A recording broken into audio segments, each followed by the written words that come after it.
کیا حال چال ہے سر آپ کے؟ میں اللہ کراچی سے تعالیٰ کا بات بڑا کر رہی احسان ہے. ہوں. کہاں سے؟ کراچی سے. تو جی میں کراچی سے بات کر رہی ہوں. پہلے تو مجھے بہت خوشی ہوئی ہے کہ 1 سال بعد میری آپ سے بات ہو رہی ہے. مجھے 1 سال ہو گیا، میں آپ کو سن رہی ہوں، دیکھ رہی ہوں، آپ کے لیکچر سنتی ہوں. تو آج 1 سال جی سسٹر بات کریں. سے بات ہو رہی ہے تو مجھے بڑی جی جی خوشی ہوئی ہے. تو بات یہ ہے کہ میں ہوں سنی گھر سے، صحیح ہے. جی تو میرے دل میں شروع سے نا کچھ ایسی چیزیں ہوتی تھیں کہ گھر میں جیسے ہم لوگ بڑے ہوتے ہیں تو ہم لوگوں کو کچھ چیزیں بتائی جاتی تھی کہ جی شی ایسے ہیں ویسے ہیں جو بھی ہے. تو پھر کچھ وقت گزرتا گیا ہے تو اچانک جو ہے نا مجھے یہ فیل ہوا ہے کہ مجھے اس طرف میرا دماغ بہت جانا شروع ہو گیا تھا. تو مجھے اب پھر اچانک انہی دنوں میں مطلب میرا ایک دم سے آپ کا ایک کلپ دیکھا تو پھر میں آپ کی ویڈیو دیکھنی شروع ہو گئی. پھر آہستہ آہستہ کچھ ایسا دماغ کھلا، کچھ ایسی چیزیں سامنے آتی گئی.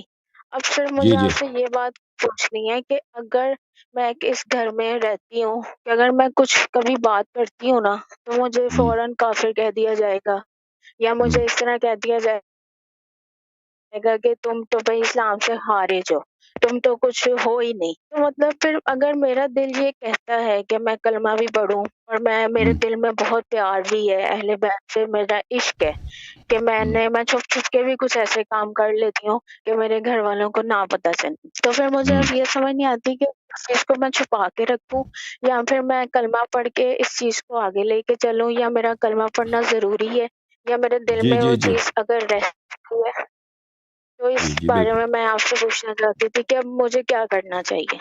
جی میں کیونکہ آپ کو میرے دل میں بہت کیونکہ سوری میں آپ کی بات کر رہی ہوں سر، میں نے خواب میں بھی مجھے ایسے خواب بھی بہت آتے رہے ہیں کہ جس میں منہ چھوٹا بات بڑی کہ میں نے خواب میں مولا علی کی بھی مجھے زیارت ہوئی، پھر مولا حسین، مطلب یہ سب امام حسین امام حسن، کہ میری اتنی اوقات نہیں تھی. میں بہت گناہ گار ہوں، کبھی یہ باتیں شاید لوگ یقین نہیں کرتے، لیکن میرا اوکے. رب جانتا ہے، میرا دل جانتا ہے کہ جی جی میں نے یہ چیز مجھے دیکھی ہے، میں نے مولا علی آپ کی کا زیارت کی ہے خواب میں. ماشاء اللہ ماشاء اللہ. میں آپ کا جواب قرآن مجید سے دیتا ہوں. دیکھیں سورہ مبارکہ تحریم میں اللہ تعالیٰ کی ایک آیت ہے، وہاں پہ دیکھ لیجئے.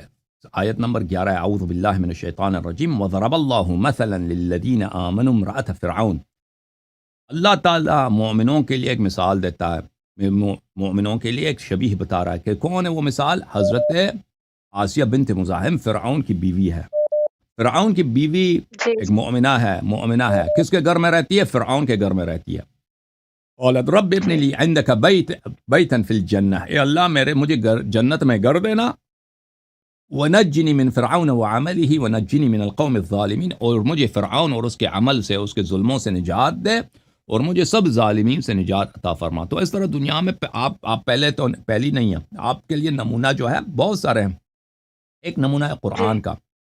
حضرت آسیہ بنت مزاحم فرعون کی بیوی، اس کا شوہر ایک کافر تھا، وہ ایک کافر گھرانے میں رہتی ہے لیکن وہ مومن ہے. اس کے لیے ممکن نہیں ہے کہ وہاں سے نکل جائے، اس کے لیے ممکن نہیں وہاں سے فرار کرے، اس کے لیے پاس اور کوئی آپشن ہی نہیں ہے. فرعون کا ہر جگہ پہ اس کی حکومت ہے، وہ وہاں سے نکلنے کا سوچ بھی نہیں سکتی، لیکن وہ مومنہ ہے اور اللہ کی اطاعت کرتی ہے، اللہ کی عبادت کرتی ہے. اللہ نے مومنوں کے لیے اس کی مثال دی ہے، اس عورت.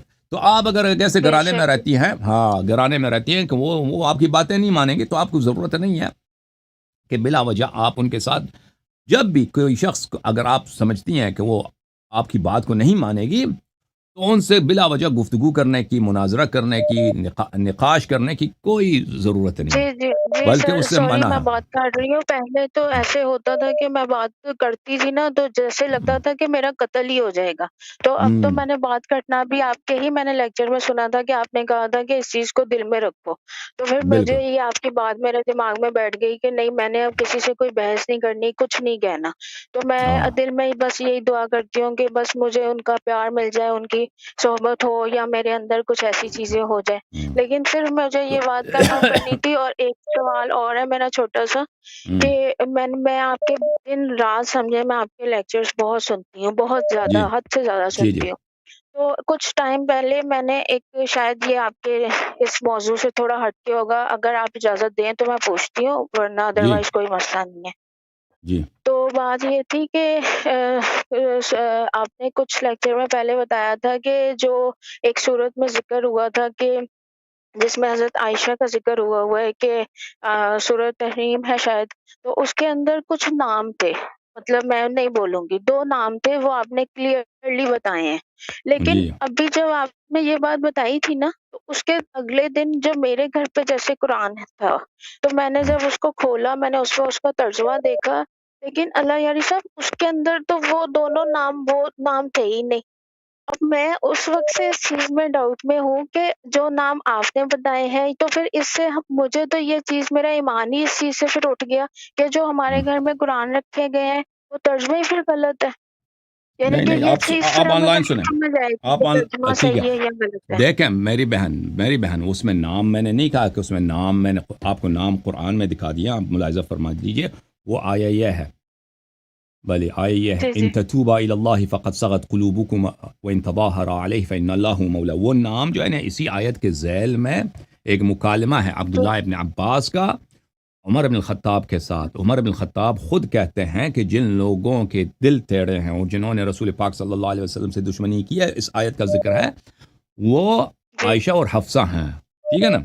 جی میں نے نہیں کہا کہ قرآن میں ان کا نام ہے، نہیں، قرآن میں بولا کہ جی، وہ دو عورتیں، ٹھیک ہے نا؟ اب وہ 2 عورتیں کون ہیں، اس میں کسی کا اختلاف ہی نہیں ہے کہ وہ عائشہ اور حفصہ ہیں، اوکے؟ اچھا اچھا اچھا، ہاں، صحیح وہ صحیح۔ تو اس حدیث لیے میں جب وہ اس میں میں نے ہاں جو اپنے ہاں گھر پہ قرآن دیکھا، تو اس کے اندر واضح، کیونکہ میرے پاس تفسیر تو اس کے ساتھ ایک قرآن تھا، ہم، تو اس میں لکھا ہوا تھا حفصہ اور ماریہ، یہ نام تھا۔ تو میں بڑی پریشان ہو گئی، میں نے کہا یہ جی جی اگر میری زندگی میں کبھی آپ سے بات ہوگی تو پھر ہم لوگوں کو یہ کیسے پتا چلے گا کہ جیسے ہمارے گھر میں جو قرآن ہے وہ صحیح ہے یا وہ جی مطلب آپ کل بھی میں لیکچر سن رہی تھی، آپ کہتے ہیں کہ یہ چیز بالکل ہمارے پاس پرفیکٹلی نہیں ہے، یعنی جی، ہمیں نہیں پتا تھا، نہ ہم لوگ اس وقت میں تھے، تو پھر ہم لوگوں کو کیسے یہ چیز سمجھ آئے گی کہ کون سا قرآن صحیح ہے یا کیا ہے، یا یہ چیز مجھے کلیئر کر دیں۔ اوکے، تھینک یو سسٹر، آپ جواب آن لائن سن لیں، اوکے، تھینک یو، خدا حافظ آپ کا، اللہ آپ کو جزائے خیر دے میری بہن۔ اچھا، ماریہ کا جہاں تک تعلق ہے، وہ اس سے پہلے والی آیت ہے، یا ایھا النبی لما تحرم ما احل اللہ لک تبتغی مرضات ازواجک، کہ کہ نبی صلی اللہ علیہ وسلم یا ماریہ کے پاس گئے ہیں، یا زینب بنت جحش کے ہاں گئے ہیں، اور وہاں پہ انہوں نے شہد کھایا، تو بعد میں عائشہ حفصہ نے آپس میں تہیہ کیا کہ یہ وہ ان کو وہاں پہ نہ جانے دیا جائے، اور ان پہ تہمت لگا دیا کہ آپ سے بدبو آ رہی ہے، نستجیر باللہ۔ تو یہ جو آیت، وہ پہلے والی آیت ہے، بعد میں جو آیت ہے کہ ان تتوبا الی اللہ فقد صغت قلوبکما، یہ والی آیت نمبر 4 ہے سورہ مبارکہ یہ حریم میں، اور آیت نمبر ہے اس کے بعد، بھلے ضرب اللہ مثلا للذین کفروا، آیت نمبر 10 ہے، یہ 2 آیتیں، اس میں اختلاف ہی نہیں ہے کہ یہ عائشہ اور حفصہ کے لیے۔ اچھا، اب میں ایک اور میری آپ کی خدمت میں جو تجویز ہے وہ یہ ہے کہ انشاءاللہ تبارک و تعالی ہماری دعا ہے کہ آپ کو ایک ایسا رشتہ مل جائے مومنوں کا یا نوجوانوں کا، انشاءاللہ تبارک و تعالی پھر آپ اس تقیہ سے نکل جائیں، اس مشکل سے نکل جائیں، ٹھیک ہے نا؟ کہ کیونکہ لازمی بات ہے، ایک نوجوان عورت جو ہے اس کو ہمیشہ اپنے ماں باپ کے گھر میں نہیں رہنا، تو انشاءاللہ ہماری دعا ہے کہ پروردگار عالم بحق اہل بیت طاہرین علیہم السلام آپ کو ایسا رشتہ دے دے، شیعوں میں، شیعہ نوجوانوں میں، شیعہ گرانوں میں باعزت طور پر، کہ وہاں پر آپ انشاءاللہ آپ اہل بیت علیہم السلام سے محبت، ان سے ایمان، ان کے فضائل پر ایمان کے ماحول میں آپ آرام سے، آزادی سے رہیں۔